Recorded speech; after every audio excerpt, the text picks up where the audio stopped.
paz do Senhor, meu querido irmão, minha querida irmã, professor de escola bíblica dominical, pastores, obreiros. Este é o seu programa EBD Além do Domingo e a nossa reflexão será sobre as 5 questões do questionário da lição de número 2, a criação de Eva, a primeira mulher. Primeira questão do nosso questionário: o que podemos dizer quanto à formação de Eva? A formação de Eva foi um ato muito particular de amor e bondade de Deus Pai para com o homem.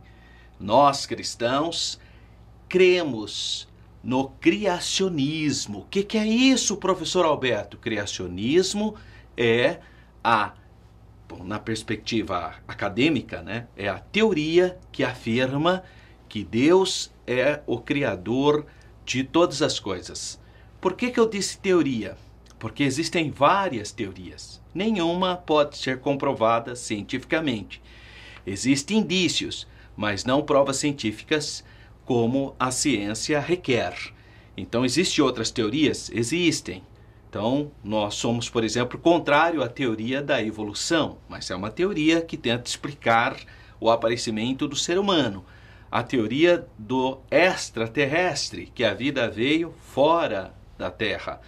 Então, existem muitas teorias.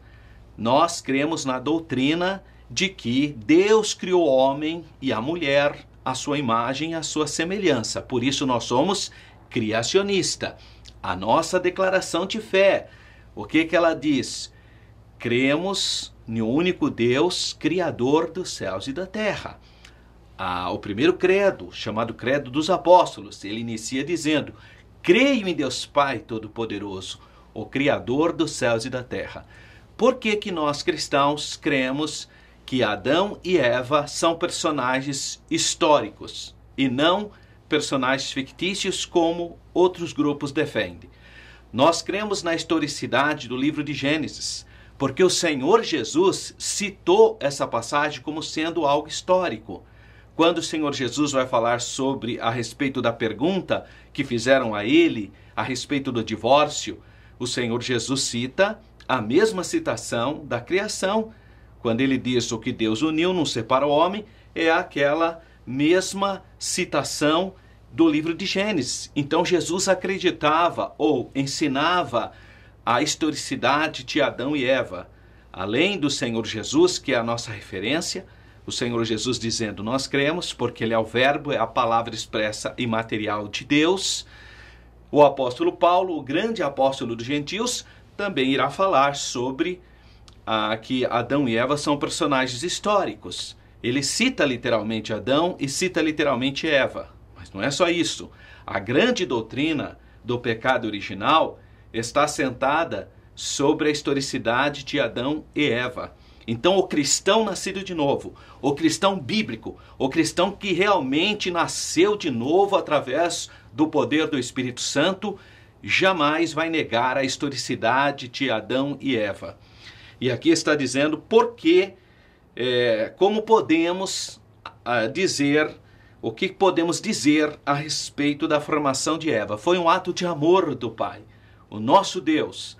Veja que no capítulo 1 de Gênesis, existem 31 versículos.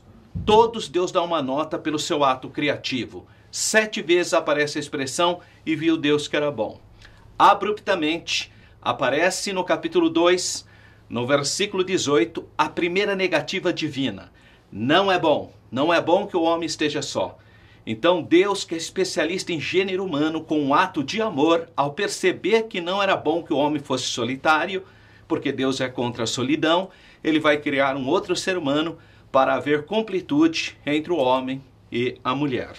Então é um ato de amor e de bondade do Pai, do nosso Deus amado Criador, para com o ser humano. Questão de número 2. Fale sobre a mulher, uma pessoa necessária.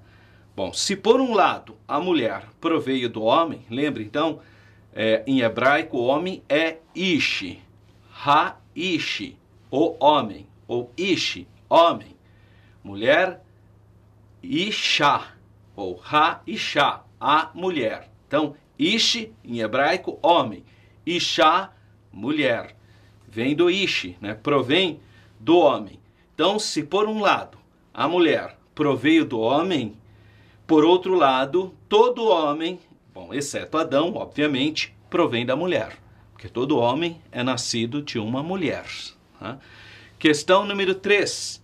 Por que a criação da mulher foi mais complexa do que a do homem?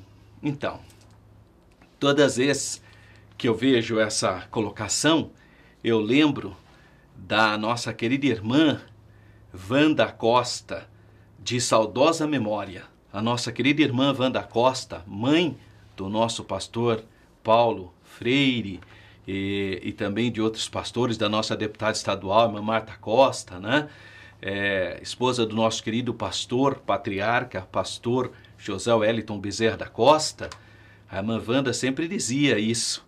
Ela dizia exatamente isso, a formação da mulher foi um ato mais elaborado, mais sofisticado, mais complexo do que a criação do homem. E, pois, envolveu o quê? Então, Deus, uma espécie de anestesia, né? Anestesiou Adão e tirou, então, o material genético para fazer um ser humano mais sofisticado, né? A irmã Wanda Costa, de saudosa memória, sempre dizia isso, porque a mulher é mais bonita, é mais sensível, né? Porque já tinha o modelo, né? Então, não foi feito diretamente daquele modelo bruto, mas de um modelo já pré-estabelecido, que seria Adão. Então, o procedimento cirúrgico do Criador, e nós podemos dizer, como bem disse o comentarista, o pastor Claudionor de Andrade, ele disse que a inauguração da engenharia genética. Hoje, por incrível que pareça, não é mais nenhum absurdo você pegar um material genético para desenvolver algo sofisticado. Mas na época, claro que seria um absurdo falar que foi de uma costela ou de um material genético de Adão que o Senhor criou, então, a primeira mulher. Hoje já não é tão absurdo assim, né? Todos nós sabemos que é de um material genético, de algo que você consegue reproduzir. Claro que hoje seria uma espécie de clone, e a mulher não é um clone do homem. Realmente a mulher é um ser humano completo, mas o material que ela foi feita foi do material genético do primeiro homem, Adão. Isso é maravilhoso, né? Porque você vê a riqueza da engenharia genética que Deus já estava trabalhando. Questão de número 4. Quais as tarefas da mulher como esposa e mãe? Então, qual é a função? Porque nós temos funções, né? Cada um tem uma função. A Bíblia diz isso, que o Pai, o nosso Deus Pai, tem suas funções, né? Tendo Deus antigamente falado através dos profetas, então cada um tem um trabalho. O Senhor Jesus teve a sua função também, o Filho, o Espírito Santo tem a sua função. Então, cada um tem sua função. Assim também tem em relação ao gênero. O homem, em relação ao gênero. O gênero masculino tem a sua função. O gênero feminino tem a sua função. Os filhos têm suas funções. Então, cada um tem sua função. Vamos ver, então, qual é a função e qual é a missão da mulher. Esposa, adjutora, né? Ela ajudaria o seu marido com os seus maravilhosos conselhos, porque a mulher tem uma sensibilidade realmente bem acima da média em relação ao homem, que é muito mais racional, né? Muito mais da racionalidade. A mulher tem muito mais sensibilidade, é mais sensitiva. Com suas orações e com seu trabalho no gerenciamento, no bom andamento do lar. A Bíblia diz então que a mulher sábia edifica a casa. Isso a gente pode ver em várias passagens da Bíblia.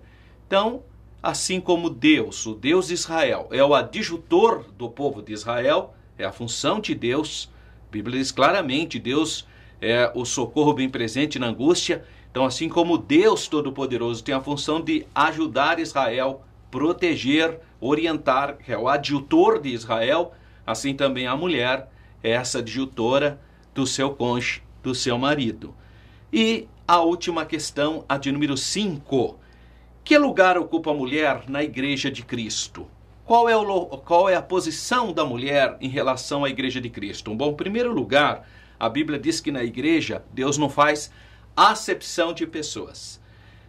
Não tem isso de ser homem, ser mulher, ser grego, ser judeu. Todos estão na mesma posição diante de Deus. Agora, claro, como eu disse, a questão de funções, a mulher ao lado do seu marido, como as santas mulheres, elas são fundamentais. Por quê? Porque a mulher vai transmitir a palavra, né, para os seus filhos, porque ela está mais próxima dos seus filhos no cotidiano. Então, os filhos têm uma tendência de estar mais próximo da mãe. Então, o papel da mulher é fundamental nesse processo de passar a esperança bíblica para a sua família. Então, ao lado dos seus maridos, as santas mulheres poderão ajudar os que ainda não demonstram a esperada maturidade cristã. É isso que o apóstolo Paulo vai sugestionar para o jovem pastor Timóteo, para que ajudasse essas mulheres, porque elas, sem dúvida alguma, ajudariam as mulheres mais jovens. Existe ainda algo muito importante aqui, que devido ao pouco tempo não dá para ser abordado, mas há muitas mulheres usadas por Deus na Bíblia. Desde o Antigo Testamento, além das santas mulheres, dos patriarcas, nós temos Esther, um exemplo muito emblemático, muito importante, como ela foi um instrumento de Deus para o cuidado do povo de Israel. Nós temos Débora, a grande juíza do povo de Israel. Então nós temos mulheres importantes no Novo Testamento. Nós vemos mulheres presentes no ministério do Senhor Jesus. Vemos mulheres trabalhadoras do Evangelho com o apóstolo Paulo.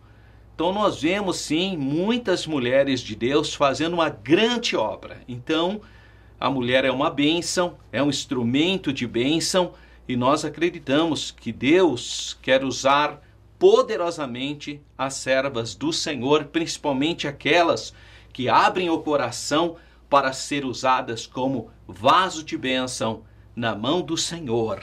Que Deus continue abençoando a sua vida. Fique na paz do Senhor.